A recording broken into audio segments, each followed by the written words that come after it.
you're saying that in fact is following. Hold on to that. And that means how much of our lives deal with those 5 categories. If you learn to use this kind of language, right? If you use this kind of language, then you're understanding through this language these different dimensions with the same language. Now it gives the this feeling of can't think of the word anyway. Contemplation, the validity to contemplation. Brings the validity to contemplation. So successful people do. It's like they talked about the ram. The ram points directly into right to the essential. And we can do that, get to the essential, and we can laugh with the gods. This is the challenge for our age. This is the real challenge. Get out of relativism, get into self-explorations, find wholeness in the Logos throughout everything we do. Because with this language, it doesn't make any difference what you're dealing with. You're using the same language. It means you're seeing through this Logos. Naturally, all the time. And that's a continuous contemplation, isn't it? Draws you into it.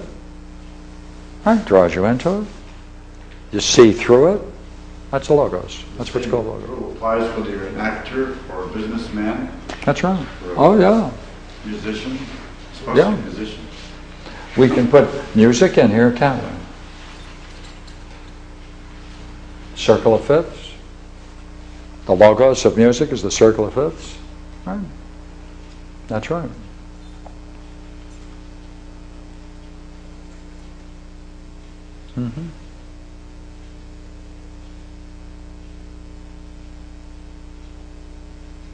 The actor has to get completely involved in the role that he's playing. If he doesn't, he loses it. That's right. That's very true. That's when they lose it. Well.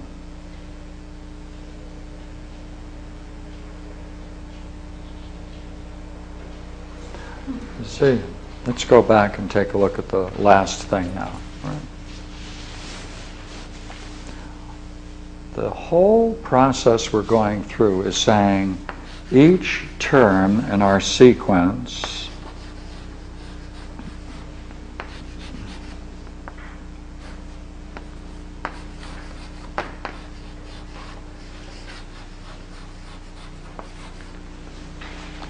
is like the one preceded and like the one that follows, for likeness governs all of the terms. 1. All right, let's clean up our terms like we were doing before. The good.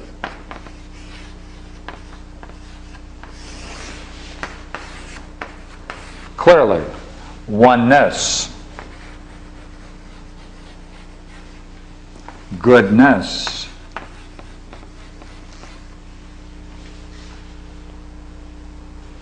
Now, another word for oneness is a henad, which is the same word as oneness. So we'll leave it, all right? If a thing has a oneness, well, it must be a unity. If it has a unity, then there must have been a union of its parts. If there's a union of its parts, then there had to be a unification.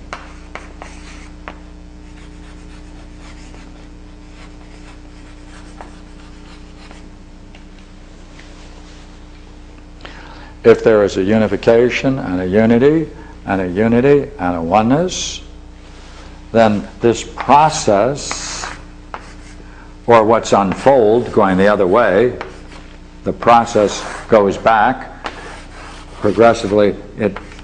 This is a procession going this way, a procession of terms, and this is a returning, a reversion.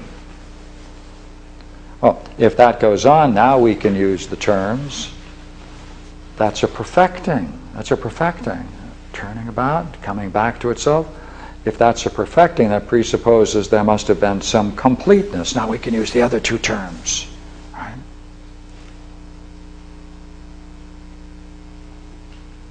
Then, look here, we just don't want these things. We also want, if there's a goodness, we want it to be we want it to be held together. Held together. Right? The need to be held together, the parts coming together into a higher union or a unity. Right? And that process of being held together, brought together, drawn together.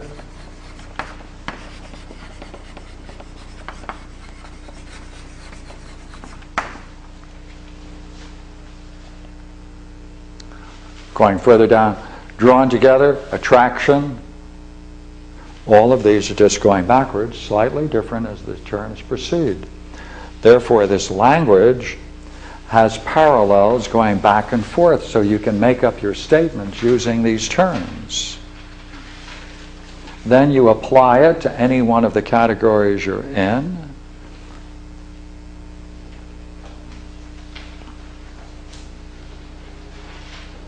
And then you can combine them, and that's the way Proclus proceeds. Brilliant as hell. Right. What's the one governing idea? For any two steps, for any of these two ideas, there is an overlap that presupposes, to that degree, A, B. Then there is an AB and a BA in this mixture. That's the mean. A mean is a likeness. Therefore, the difference between any two successive terms is nothing other than a mean between them. All right. And you can take any three terms, and the middle one would be a mean too. You can take it that way as well. So therefore, the whole thing that runs through this entire reality and exploration is one word: likeness. And in the Plato's Timaeus, of course, the one supreme principle upon which all creation is based is likeness. For God desired to generate the universe like himself. And therefore, the idea of likeness is the primary theological, philosophical term of the most important, probably the greatest importance. Because likeness presupposes part of this is becoming more like this, and part of this is becoming more like that. If the lower AB, you're talking about progression, returning, right? Procession, going the other way. Therefore, BA, AB going back, ABA going the other way. Procession and reversion.